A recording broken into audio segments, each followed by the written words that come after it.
remember, with 70 years of Formula One, we seem to have an unprecedented situation where half the grid is appealing a decision here.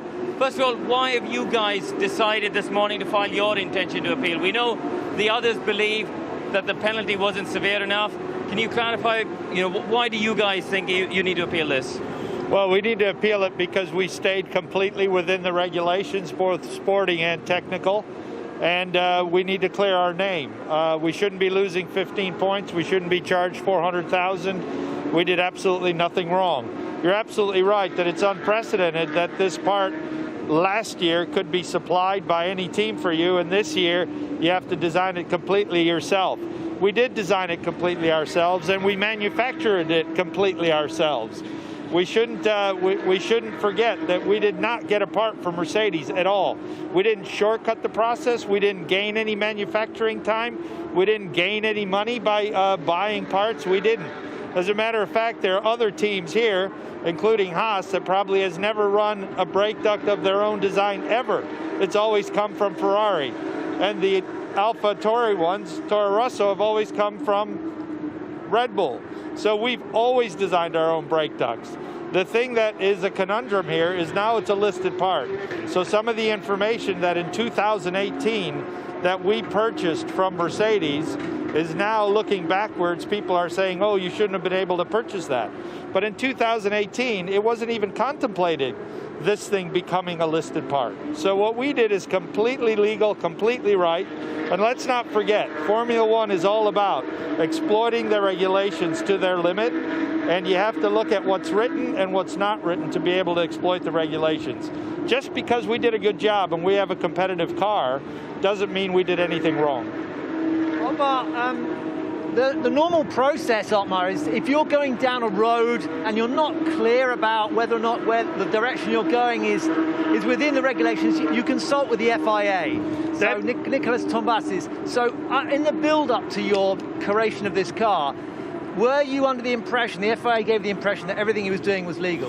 So two points to that. One, absolutely, the FIA came in March and spent a few days with us. They looked over the entire car, including the brake ducts, and gave us a clean bill of health. We explained everything to them. We hid nothing. We showed them all the genesis of all our designs, where it came from.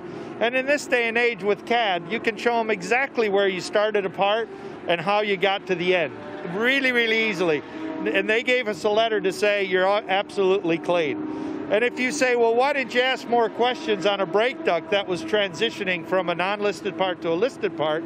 The reason is we were 100% certain what we were doing was legal because, like I said, Haas and Toro Rosso last year were running somebody else's brake ducts. We didn't do that. We're well within the regulation, which is why we didn't feel it necessary to ask even more questions.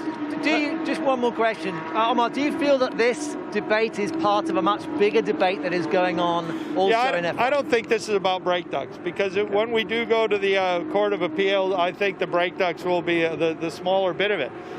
I think the real conundrum or the crux of the problem is here, people are looking at our car and saying, oh, you copied aspects of the Mercedes and you copied more than we would have copied.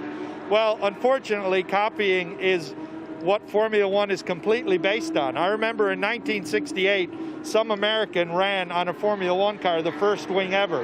In 3 races time, every Formula One car had wings on it.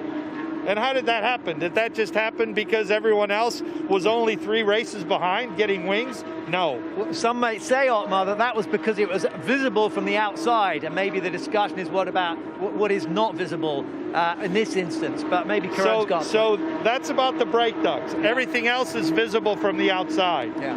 But the brake ducts, the things on the inside that are not visible, are so constrained by the upright that we have. You have zero freedom of design. So that brake duct on the inside has to fit the upright. Well, guess what? We buy the upright from Mercedes. You got zero freedoms. Those ducts have to go where they go.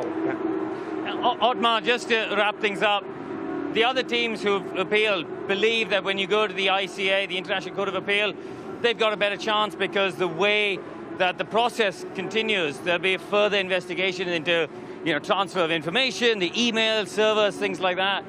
Are you 100% clear from your standpoint, and from Mercedes, I guess, that isn't going to be a problem for you? Not a problem. And the more you dig in, the more on our side it's going to be, because we did absolutely zero wrong. So the more you dig, the better off it is for us. All right, So I welcome that. Thank you for your time. Thank you. Simon, back to you.